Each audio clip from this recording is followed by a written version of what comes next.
Did you know that most of the fear and anxiety we experience doesn't come from the actual events in our lives, but from how we perceive them? This is a concept the Stoics mastered over 2,000 years ago, and it still feels incredibly relevant in today's fast-paced, constantly connected world. In an age where uncertainty is ever present, from career challenges to personal relationships, learning how to manage fear and anxiety is no longer a luxury, it's a necessity.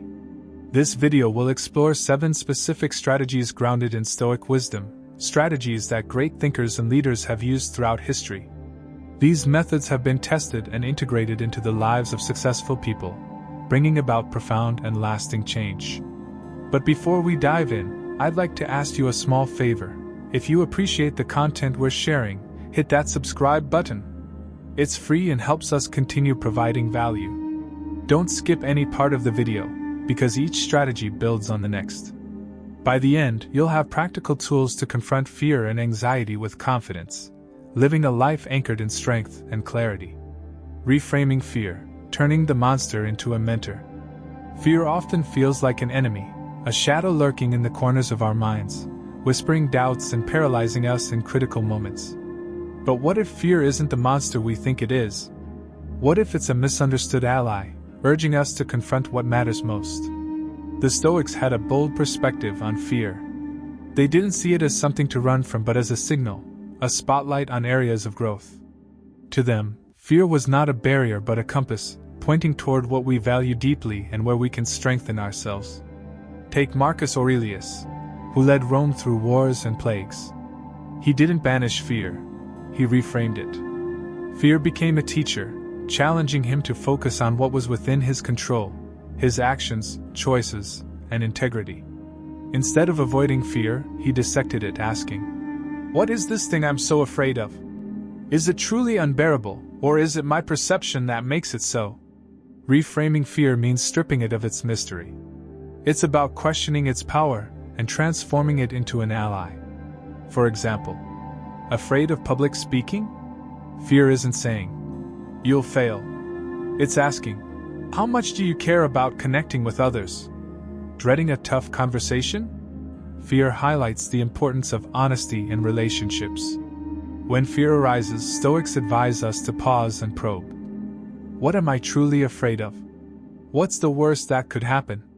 If it did, could I endure it? In most cases, the answer is a resounding yes. And even if the worst happens, it's a stepping stone, not a dead end. Here's the intriguing twist. The things we fear the most often hold the key to our greatest growth. When we reframe fear not as a foe but as a friend, we don't just survive life's challenges, we transcend them. Fear becomes the forge where courage is crafted, transforming us into resilient, unstoppable forces of nature. So, the next time fear knocks, don't slam the door. Invite it in, listen to its lessons, and step forward with newfound clarity. That's not just bravery, it's mastery. Negative visualization, the paradox of imagining the worst. What if the secret to a life of contentment lies in contemplating everything that could go wrong? While it might sound counterintuitive, or even grim, this Stoic practice, known as premeditatio malorum, the premeditation of evils, is one of the most profound tools for achieving inner peace and resilience. At first glance, imagining worst-case scenarios seems like a recipe for anxiety. But the Stoics, ever the pragmatists, believed that facing these fears head-on was the key to freedom. They didn't dwell on negativity, they used it as a mental rehearsal for life's inevitable setbacks. Consider this. What if you lost your job, your possessions, or even someone dear to you? This exercise isn't about wallowing in despair but recognizing that these outcomes, while painful, are part of life's natural ebb and flow. And here's the twist. It's not the events themselves that cause suffering, but our unpreparedness for them. Negative visualization does 2 powerful things. It cultivates gratitude. When you vividly imagine losing what you have, you start to value it more. The mundane becomes extraordinary, a morning cup of coffee, a kind word from a friend, or simply the roof over your head. By acknowledging how transient these things are, you heighten your appreciation for them.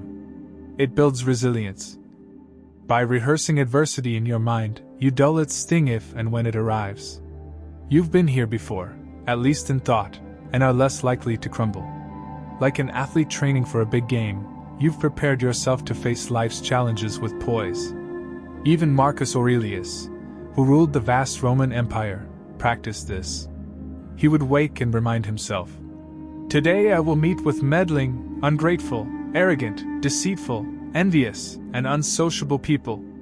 Far from pessimism, this mindset fortified him. By anticipating the obstacles of the day, he could face them with calm resolve. Negative visualization doesn't mean you expect the worst at every turn. Instead, it helps you detach from the illusion of permanence. It reminds you that life is fragile and that true strength comes from within, not from clinging to what you can't control. The paradox is this: imagining the worst can lead to your best self. By stripping away illusions, you gain clarity, gratitude, and an unshakable inner strength. Far from being bleak, it's a practice of liberation, teaching you that while life is fleeting, your ability to face it with courage and grace is eternal.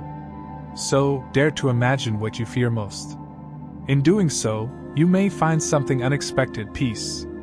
Voluntary discomfort, the art of seeking hardship. Imagine this: you wake up one morning and choose discomfort.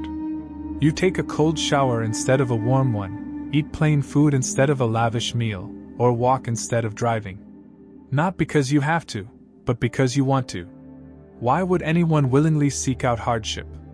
Welcome to the Stoic practice of voluntary discomfort, an ancient yet radical idea that turns modern comfort-seeking on its head.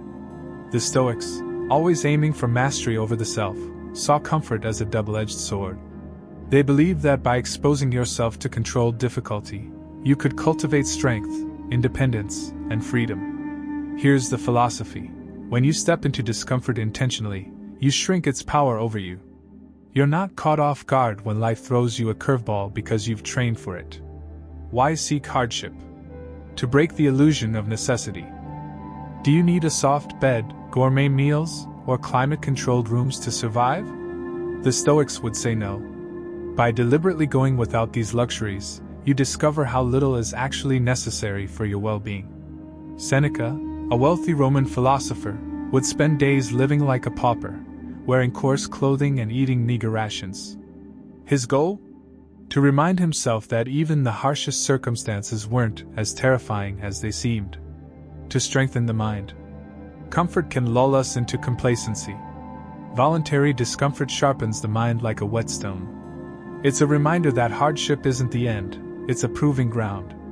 When you endure small challenges willingly, the larger, uninvited ones lose their sting. You develop a mental toughness that serves you when life gets real. To cultivate gratitude. When you return to your usual comforts after a stint of self-imposed difficulty, you appreciate them more. That hot meal tastes better, your bed feels softer, and you realize how fortunate you truly are. How to practice voluntary discomfort. This isn't about masochism or reckless self-punishment. It's about controlled, intentional actions that push your boundaries without overwhelming you. Fast for a day, skip a meal or two and notice the difference between hunger and mere craving. Dress simply, wear less fashionable or comfortable clothes, and see how much it truly matters. Take the harder path, walk instead of driving, or climb the stairs instead of taking the elevator. Deny luxuries, skip your usual indulgence, a dessert, a coffee, or a favorite gadget, and see if you miss it as much as you think. The hidden reward. The magic of voluntary discomfort lies in its paradox. By choosing hardship, you make your life easier. You become less dependent on external comforts and more attuned to your inner strength. When unplanned difficulties arise, you meet them not with panic but with calm readiness. Marcus Aurelius put it beautifully. You have power over your mind, not outside events.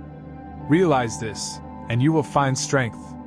Voluntary discomfort is a practice in reclaiming that power. The next time you're tempted to stay in your comfort zone, ask yourself, what might you gain by stepping out? In discomfort lies growth, and in growth lies freedom. Journaling, conversations with the self. What if you could sit down with a wise mentor every evening, dissect your day, and receive insight on how to live better tomorrow? What if that mentor was you? Journaling, to the Stoics, wasn't a mere recounting of events. It was a ritual, a method of self-examination that sharpened their philosophy and clarified their path through life. It's no wonder that some of the greatest Stoic works, Marcus Aurelius' Meditations and Seneca's Letters, are essentially private musings made eternal. But why did the Stoics pour their thoughts onto the page? And why does this ancient practice still hold so much power? Journaling as mental alchemy, transforming chaos into clarity. Life, as we know, is messy. The Stoics believe that the mind, left unchecked, becomes a whirlwind of emotions, desires, and distractions. Journaling is how you tame the storm. By writing your thoughts down, you organize them, distinguish what's within your control from what isn't, and see your challenges in a calmer, clearer light. A mirror for the soul. Journaling lets you hold a mirror up to your actions and intentions. Did you live according to your values today? Did anger or fear sway your decisions? In the quiet moments of reflection, you confront yourself honestly, without the masks you wear for others. As Seneca advised, we should every night call ourselves to an account. What infirmity have I mastered today? What passions opposed? What temptation resisted? What virtue acquired? Training the mind for virtue. Like an athlete reviews their performance, a Stoic uses journaling to refine their mental game. You analyze what went wrong, but also celebrate where you succeeded in practicing courage, patience, or temperance. Each entry is a step toward becoming the person you aspire to be. How to journal like a Stoic. Stoic journaling is not about perfection, it's about presence. Here's how to bring this transformative habit into your life. Begin the day with intention. In the morning, set the tone for the day. Ask yourself, what challenges might arise? How can I respond with wisdom and grace? What virtues will I focus on today? End the day with reflection. At night, reflect on your actions. What did I do well? Where did I fall short? What lessons can I carry into tomorrow? Write freely yet with purpose. Your journal isn't a place for polished prose but for raw honesty. Focus on what truly matters, your character, choices, and mindset. The hidden power of journaling. Over time, journaling weaves a thread of self-awareness through your life. Patterns emerge, repeated fears you can conquer, virtues you can strengthen, and small triumphs you may have overlooked. It's a map of your inner journey, a guide to your higher self. Even Marcus Aurelius, an emperor commanding vast armies, found solace in journaling. In Meditations, he humbly reminded himself, "You could leave life right now. Let that determine what you do and say and think." These weren't words meant for others, they were reminders for himself. So pick up your pen. Write to remember who you are. Write to become who you want to be. Because in the quiet dialogue with yourself lies the blueprint for a life of wisdom, resilience, and purpose. Resilience through endurance, the Stoic's path to unbreakable strength. Imagine a blacksmith forging a sword. It's heated until it's red hot, hammered and struck repeatedly, only to be plunged into cold water for a final tempering. Each blow, each moment of heat and pressure, transforms the metal into something far stronger than it was before. This is how the Stoics saw hardship. Life's trials were not mere obstacles to be avoided, but opportunities to temper the soul. The power of endurance. In the Stoic worldview, resilience isn't a passive trait, it's an active practice. It's not about bouncing back from adversity. It's about enduring it with grace, finding strength in the very act of withstanding. It's about embracing the discomforts of life, not to endure for the sake of suffering, but to rise above it, to be shaped into something unyielding and invulnerable. To the Stoics, endurance is not just about surviving life's blows. It's about using those blows to forge a more powerful character. The greater the difficulty, the more glory in surmounting it. Marcus Aurelius wrote, reminding himself that the best in us comes not from a life of ease, but from the challenges we face and overcome. Resilience as a choice, how the Stoics reframed adversity. While many see suffering as an unfortunate detour in life's journey, the Stoics see it as a crucible, a test of how firmly you stand, how unwavering your commitment to virtue remains, regardless of circumstance. They didn't just expect life's hardships, they embraced them. The Stoic practice of voluntary discomfort, choosing discomfort, even in small ways, helped them cultivate resilience by making adversity something chosen rather than feared. Imagine waking up in the morning and, instead of jumping to avoid discomfort, you seek it. You take cold showers, walk in the rain, delay gratification. Why? Because endurance isn't about avoiding hardship, it's about becoming stronger in its presence.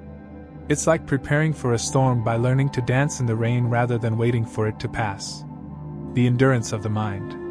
Resilience isn't just about physical hardship, it's primarily about the endurance of the mind.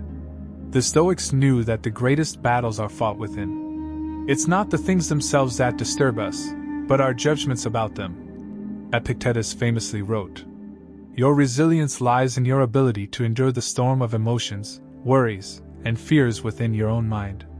When faced with a challenge, the Stoic doesn't panic or resist. Instead, they ask, "What can I control here? How can I respond with virtue?" The key isn't to stop feeling, but to maintain clarity and control over how you react. The Stoic path to unshakable strength. To cultivate resilience through endurance, the Stoics proposed a series of daily practices. Embrace adversity. Don't wait for life's difficulties to find you, seek them. Choose tasks that require effort and discipline. Lift heavier weights, resist easier comforts, and face your fears head-on. By doing so, you're preparing yourself for life's inevitable storms. Mindful reflection. At the end of each day, reflect on how you handled adversity. Did you stay grounded? Did you resist emotional impulses? What could you have done better? Each reflection is a mental workout, sharpening your resilience. Shift your focus. Stoic resilience isn't about the absence of pain, but your ability to choose your response. Focus not on the setback, but on your ability to persist. Remember, it's not the external circumstances that define you, it's how you respond to them. The power of perspective. Every hardship is a moment to build character. Instead of asking, "Why me?" ask, "What can this teach me?" Your resilience isn't in how much you suffer, but in how much you grow through that suffering. Why endurance builds true strength. Imagine a tree in a fierce wind. The stronger the wind, the deeper its roots must go. With every gust, the tree either strengthens or falls. But those trees that bend and withstand grow taller, their roots stretching deeper, their trunks becoming more resilient. In life, resilience through endurance doesn't mean we never break or falter. It means we understand that every difficulty is a chance to grow stronger, to deepen our roots, and to stand a little taller. The Stoics knew that true strength is not found in avoiding challenges, but in meeting them with an unshakable spirit. So, the next time life tests you, remember, you are the blacksmith. And through each hardship, you are forging yourself into an unbreakable force. The fire doesn't destroy you, it shapes you into something extraordinary. Detachment from outcomes, the secret to freedom and peace. Imagine standing at the edge of a vast ocean, watching the waves roll in and out with relentless rhythm. You can feel the salt in the air, the wind on your face, but you know that no matter how much you wish, you cannot control the movement of the water. The waves will come and go as they please, unaffected by your desires. In the same way, life's outcomes, success, failure, joy, pain, are beyond our control. The Stoics understood this fundamental truth: peace of mind is not found in controlling the world around us, but in detaching ourselves from the results of our actions. The Stoic path to inner peace. Detachment from outcomes isn't about apathy or indifference. It's not about abandoning effort or passion. Instead, it's about freeing ourselves from the constant need for specific results and allowing ourselves to fully immerse in the process. The Stoic philosopher Epictetus put it best: "Wealth consists not in having great possessions, but in having few wants." By detaching from the outcome, you're releasing the tyranny of desire and opening yourself to the true freedom of simply being. This doesn't mean you should stop striving or working toward your goals. On the contrary, Stoicism teaches that you should pour your energy into your actions, working hard, acting with purpose, and applying your best effort. But when it comes to the results, the Stoics advise letting go of attachment. Do what you can, with what you have, where you are. Theodore Roosevelt once said. Detach from the need to control or predict what will happen, and focus instead on the quality of your actions. Why detachment brings freedom. Imagine you're an archer, aiming for the bullseye. You draw your bow, focus your mind, and release the arrow with all your skill and concentration. Now, here's the Stoic twist. The outcome doesn't determine your success. It's the act of releasing the arrow, with all its precision, that matters. Whether it hits the target or not is out of your hands. If it hits, you celebrate the moment. If it misses, you accept it without frustration. You've done your best, and that's enough. This shift in mindset is a radical form of freedom. When you let go of your attachment to results, you open yourself up to a deeper peace. You no longer live in constant anticipation or anxiety about whether you'll succeed or fail. Instead, you're free to fully engage in the process, to give your all without fear of judgment, because the outcome no longer defines you. The ultimate test: how detachment prepares you for life's challenges. What makes detachment from outcomes particularly powerful is that it shields you from the emotional extremes of life. When you are attached to an outcome, your happiness becomes dependent on it. A missed opportunity can feel like a personal failure. A relationship that ends can leave you broken. But when you practice detachment, you begin to see these events as mere moments in the grand arc of life. They do not define you. You are defined by how you respond to them, not by the results you get. Take a Stoic like Marcus Aurelius. Even as the Roman Empire was facing military threats and political turmoil, he remained calm and steady. His secret wasn't in manipulating outcomes, but in accepting them with equanimity. He understood that things would unfold as they would, and his role was not to dictate the outcome, but to approach each challenge with virtue and wisdom. Practical steps to cultivate detachment from outcomes. Shift focus to the process. Start by immersing yourself in the present moment. Focus on the actions you can take now, not on the possible future outcomes. Whether you're writing a book, starting a project, or developing a relationship, pour your energy into doing your best, not into predicting what will happen. Reflect on what you can control. Make a habit of distinguishing between what you can control and what you cannot. You can control your effort, your attitude, and your actions. You cannot control the result, so stop tying your sense of self-worth to it. Practice acceptance. Detach from the idea that everything must go your way. When things don't work out, acknowledge the outcome and move on. Ask yourself, what can I learn from this? And embrace the opportunity for growth. Celebrate the effort, not the reward. Shift your mindset to celebrate the action rather than the result. Whether you achieve your goal or not, take pride in the effort you made. The reward is in the striving itself, not necessarily in reaching the finish line. The ultimate freedom. The Stoic teaching on detachment from outcomes is not just a philosophical idea, it's a path to freedom. By releasing our attachment to results, we free ourselves from the tyranny of external circumstances. We no longer live as slaves to our desires, fears, or expectations. We live fully in each moment, free from the anxiety of what might be, and focused entirely on what we can do right now. So, when life presents its challenges, remember, you are the archer, and the release of your arrow is the truest success. Whatever happens after that is beyond your control, but how you live, how you strive, and how you grow is always yours to determine. Everyday courage, the quiet heroism of the ordinary. Imagine standing at the edge of a cliff, the wind howling around you, your heart pounding in your chest as you look down at the vast expanse below. The jump seems impossible, your mind floods with doubt. But then, something shifts, you take a deep breath, steady yourself, and leap. This is the kind of courage we often envision, a dramatic, life-or-death moment where heroism is carved in the heat of battle or peril. But what if courage wasn't just about grand gestures? What if it was about the quiet, uncelebrated choices we make every day, choices that shape our lives and the lives of those around us in ways we don't always see? Everyday courage is the kind of bravery that doesn't shout for attention. It whispers in the small, silent decisions that define who we are. The subtle power of everyday courage. At first glance, the idea of courage may seem reserved for the extraordinary. But the Stoics knew that true courage isn't limited to battlefield exploits or moments of crisis. It lives in the countless decisions we face each day, the moments when we choose to act, to stand up, to speak out, or to simply keep moving forward in the face of adversity. Marcus Aurelius, the philosopher king, embodied this kind of courage.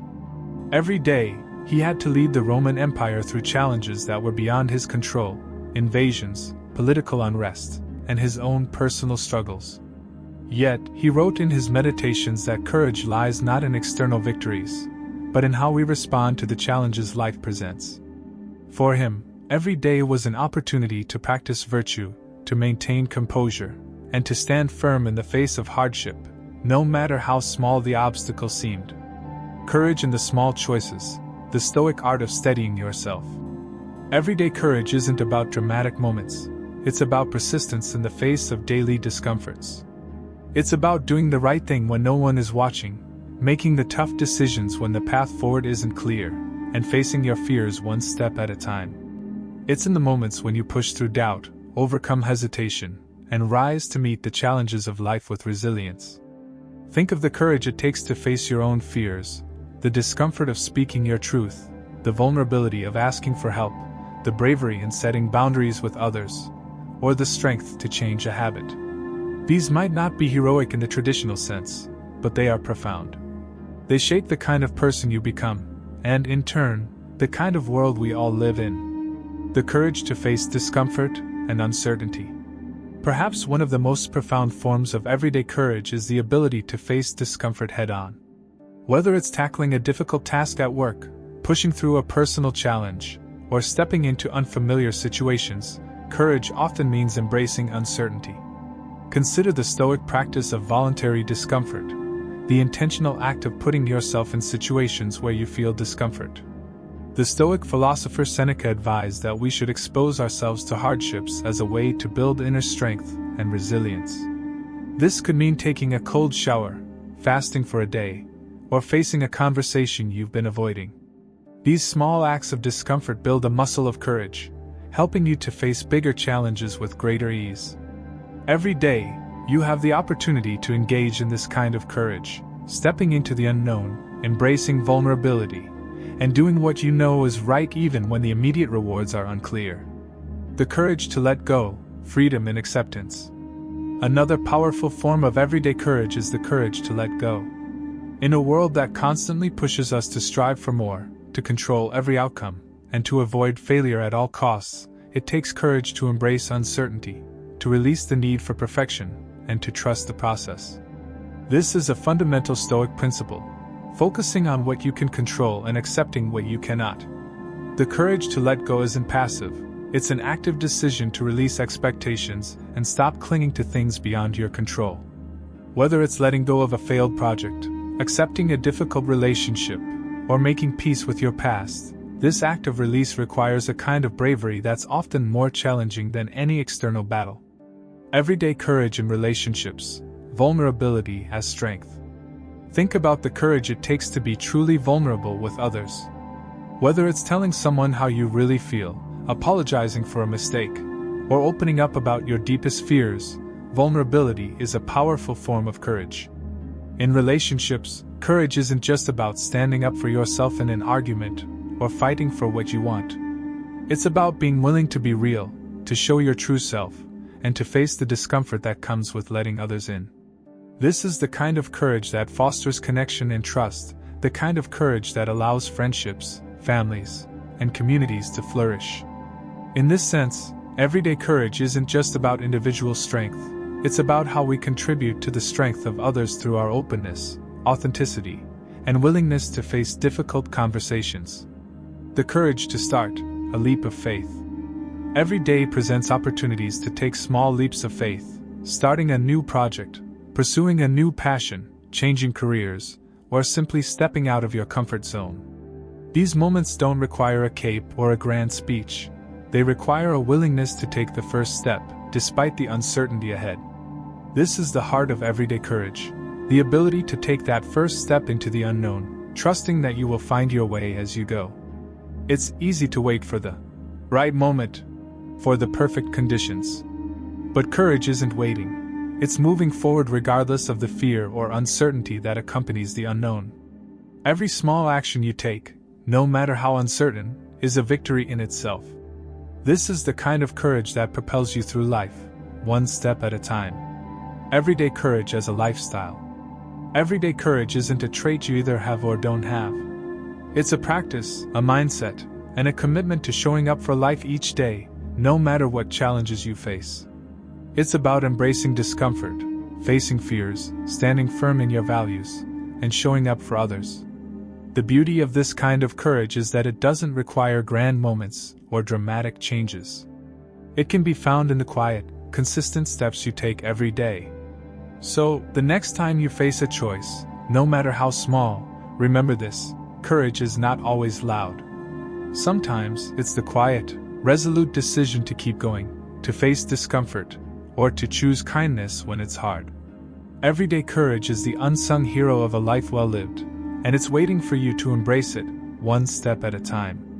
Stoic practices, the ancient art of living with purpose.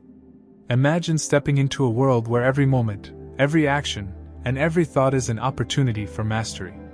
A world where you train your mind not for fleeting pleasure or avoidance of pain, but for resilience, wisdom, and inner peace. This world isn't a fantasy, it's the world of Stoicism. The Stoics, ancient philosophers who thrived in the harshest of times, discovered timeless practices that transform everyday life into a discipline of personal growth and strength. Stoicism isn't just about theory, it's a collection of practices, small but powerful actions that, when applied consistently, lead to profound shifts in how you experience the world. These practices are the heart of the Stoic way of life, tools for crafting a mindset that remains steadfast in the face of adversity and joy alike. The practice of negative visualization, rehearsing life's trials. Picture this: you're living your life, feeling secure and content, when suddenly, something unexpected happens. Your job is lost, your health falters, a loved one is taken from you. The chaos, the heartbreak, the unknown. This might sound like a nightmare, but for the Stoics, this was part of their daily training. The practice of negative visualization involves imagining the worst-case scenarios that might occur. At first glance, this seems counterintuitive. Why would anyone intentionally think about bad things happening? But this practice has profound benefits. By mentally rehearsing adversity, you desensitize yourself to fear and cultivate gratitude for what you have. If life were to throw a curveball, you'd face it not with panic, but with the calm preparedness of someone who's already imagined that very possibility. Journaling, the path to self-reflection and mastery. Every Stoic had a journal. Marcus Aurelius, the Roman emperor, used his meditations not as a philosophical treatise but as a private diary, an intimate conversation with himself. Stoic journaling is a practice of daily reflection, where you evaluate your actions, thoughts, and progress toward living virtuously. Why journal? The act forces you to slow down, to consciously evaluate how well you're living according to your principles. It's not about chronicling your day like a diary. It's about asking, did I act with wisdom today? Was I calm under pressure? Did I make progress in mastering my emotions? By reflecting on these questions, you sharpen your mind, align your actions with your values, and ultimately become the architect of your own destiny. The dichotomy of control, letting go of what you can't change. One of the most transformative Stoic practices is understanding the dichotomy of control, the profound realization that you can control only two things: your thoughts and your actions. Everything else, the behavior of others, the outcome of your efforts, the chaos of the world, is beyond your control. This practice isn't about passivity, it's about focusing your energy on what you can control and releasing your attachment to the rest. If you spend your life trying to control the uncontrollable, whether it's people, events, or outcomes, you'll be forever trapped in frustration. But by embracing what you can change and letting go of what you cannot, you free yourself from anxiety, and you develop an unshakable resilience in the face of life's storms. Voluntary discomfort, strength through challenge. The Stoics believed that the best way to cultivate inner strength was through voluntary discomfort, choosing to expose yourself to discomfort and hardship, not because you seek pain, but because it builds resilience. This could be anything from taking cold showers, fasting, sleeping on the floor, or pushing yourself through physical exercise that challenges your limits. Why discomfort? It teaches you not to depend on external comforts for happiness, and gives you a powerful reminder that you are capable of enduring much more than you think. It strips away the luxury of instant gratification and prepares your mind for life's inevitable difficulties. Through voluntary discomfort, you make your character unbreakable, your will strong, and your sense of self indomitable. Amor fati, loving your fate. Imagine embracing everything life throws at you, not just accepting it but loving it, especially the challenges, the hardships, and the unexpected twists. This is the practice of amor fati, the love of fate. To the Stoics, life's events were not obstacles to be avoided but opportunities to practice virtue. When you cultivate amor fati, you stop seeing setbacks as negative forces. Instead, you begin to see them as necessary parts of your journey. Whether you face a challenge in your career, a breakdown in a relationship, or a health crisis, you don't resist it. You welcome it, understanding that it's a chance for growth, a path toward becoming a better version of yourself. Mindfulness and presence, the Stoic version of living in the now. For the Stoics, living in the present moment wasn't a trendy concept, it was a core tenet of their philosophy. The practice of mindfulness, as we understand it today, was deeply embedded in Stoic thought. The Stoics understood that the past is gone, and the future is uncertain. The only time you truly have is the present. By training your mind to focus on the here and now, you quiet the noise of past regrets and future anxieties. Every moment becomes an opportunity to act with integrity, to practice virtues like courage, justice, and wisdom, and to embrace life fully. When you live in the present, you make the most of each moment, free from the burden of what could have been or might be. The practice of equanimity, staying calm in the face of storms. Equanimity, the ability to remain calm and composed regardless of external circumstances, is one of the most powerful Stoic practices. Life throws challenges at you daily: stress at work, difficult relationships, financial struggles, health issues. Yet, the Stoics knew that while we can't control the external world, we can control how we respond to it. Equanimity is not about apathy or detachment. It's about facing life with a sense of balance and calm, no matter what happens. This practice requires you to step back and observe your emotions without being swept away by them. When you cultivate equanimity, you maintain your inner peace, no matter the storm raging outside. Practicing virtue, the compass of a Stoic life. For the Stoics, the highest good in life wasn't wealth, fame, or pleasure, it was virtue. Virtue, in Stoic terms, is living in harmony with reason, nature, and the universe.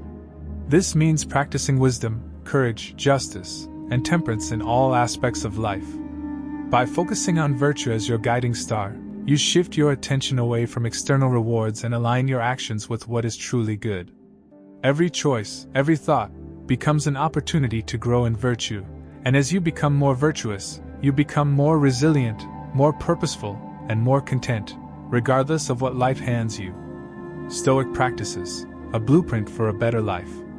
The beauty of Stoic practices is that they don't require you to change the world around you, they teach you to change how you respond to it. Each practice is a small act of self-mastery, a way of training your mind to face challenges with clarity, poise, and wisdom.